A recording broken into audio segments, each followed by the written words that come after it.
最近这几年来，政府一直鼓舞大家爱换用 LED 这种省电环保的电火，但是佫一直听讲 LED 灯的蓝光会伤害目睭，所以有袂少人唔敢来使用。到底 LED 灯的蓝光会伤目睭无？花视新闻对真相来看拍假特工队。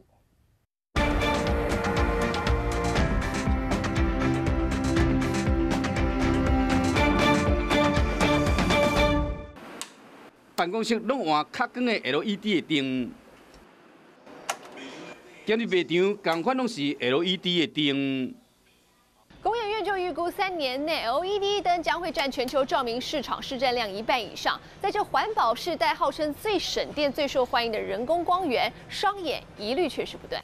LED 蓝光讲会伤目睭，造成某一寡消费者唔敢用。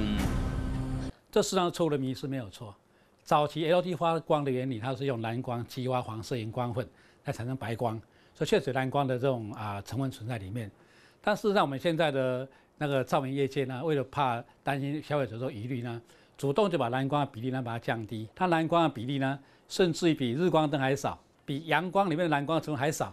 LED 甲传统的电火普法比较起来，伊瓦数较低，代表较省电，烟阁较光，是讲这个光源有蓝光。 这拄好是上个会使激发感光细胞反应的波段，3倍到42纳米，高能量低谱的蓝光会使透过水晶体直接到视网膜，蓝光伤济会去伤到细胞。蓝光成分如果比较高的话，它其实颜色会非常鲜明，我们看起来也非常鲜艳。但是呢，过多的蓝光会造成视网膜细胞对于过度的敏感，经年累月的话，可能让视网膜的细胞容易造成伤害。 相对的视网膜病变。